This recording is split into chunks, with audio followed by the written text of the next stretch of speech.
तर ही थेट दृश्य आपण बघतोय, वेगळा विषय आहे। शरद पवार जे रुग्णालयात दाखल झालेले आहेत लस घेण्यासाठी, कोरोनावरची लस घेण्यासाठी शरद पवार जे रुग्णालयात दाखल झाल्याची माहिती मिळते। आपण ही थेट दृश्य बघतोय, त्यांच्यासोबत सुप्रिया सुळे देखील आहेत। आपल्याला माहिती आहे 1 मार्च पासून 65 वर्षांच्या वरच्या नागरिकांना लस दिली जाते आणि आज मोदींनी लस घेतली। आता शरद पवार लस घ्यायला जे रुग्णालयात दाखल जात आहेत। सुप्रिया सुळे देखील आपल्याला दिसत आहेत या संपूर्ण व्हिज्युअल्स मध्ये। शरद पवार कोरोना प्रतिबंधक लस घेणार आहेत, सुप्रिया सुळे देखील त्यांच्यासोबत आहेत। मुंबईतल्या जे रुग्णालयात आता हे दोघेही दाखल झालेले आहेत। शरद पवार हे कोरोना प्रतिबंधक लस घेणार आहेत आणि त्यांच्यासोबत सुप्रिया सुळे आपल्याला दृश्यांमध्ये दिसत आहेत। मुंबईतली ही थेट दृश्य आपण बघतोय, शरद पवार कोरोना प्रतिबंधक लस घेणार आहेत आणि त्यांच्यासोबत जे रुग्णालयात सुप्रिया सुळे देखील त्यांच्यासोबत गेलेल्या आहेत। आपल्याला माहिती आहे ज्येष्ठ नागरिकांना कोरोना प्रतिबंधक लस द्यायला आजपासून सुरुवात झालेली आहे। वयाच्या 65 वर्षांच्या वरच्या नागरिकांना कोरोना प्रतिबंधक लस द्यायला सुरुवात झालेली आहे आणि त्याच पार्श्वभूमीवर शरद पवार मुंबईतल्या जे रुग्णालयात दाखल झालेले आहेत। कोरोना प्रतिबंधक लस शरद पवार घेणार आहेत। ही थेट दृश्य आपण बघतोय, मुंबईच्या जे रुग्णालयातनं शरद पवार गाडीतनं उतरतायत।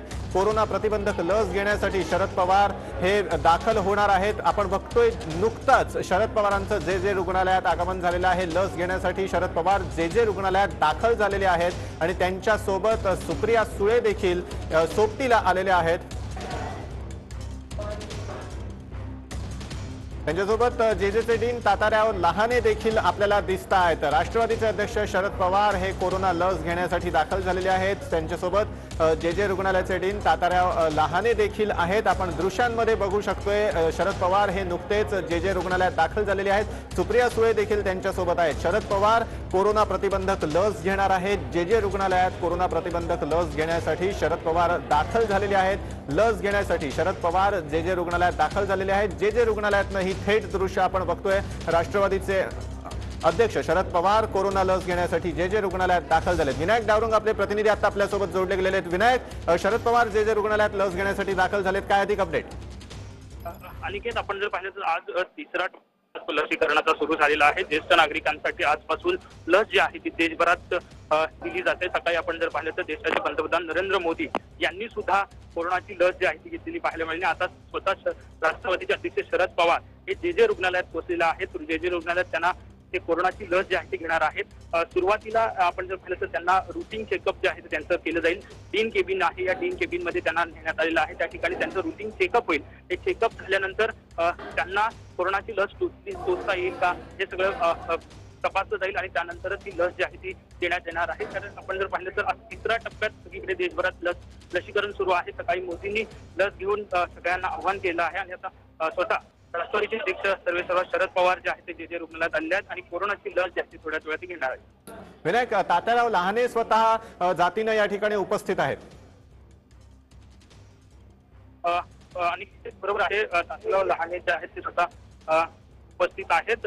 स्वतः सुप्रिया सुळे खासदार त्या सुद्धा उपस्थित आहेत आणि ही लस जी आहे ती या ठिकाणी जे रुग्णालयात थोड्याच वेळात दिली जाणार आहे। सध्या आपण जर पाहिलं तर त्यांचं रुटीन चेकअप जे आहे ते करावं लागतं, कारण त्यांचं वय जर आपण पाहिलं तर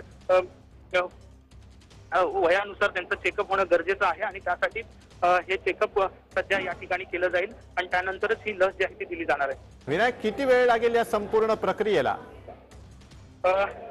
अनिकेत, आपण जर पाहिलं तर 15 ते 20 मिनिटं ही चेकअप असेल। हे रुटीन चेकअप असेल, ब्लड प्रेशर असेल, हाय बीपीचं हे सगळं चेकअप जे आहे ते केलं जातं।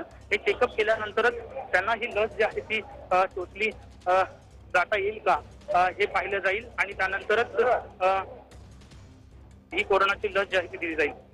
नक्की विनायक, तुमच्याकडे येतो या बातमीवर, तुम्ही कायम राहा। तर लस घेण्यासाठी शरद पवार हे जे रुग्णालयात दाखल झालेले आहेत।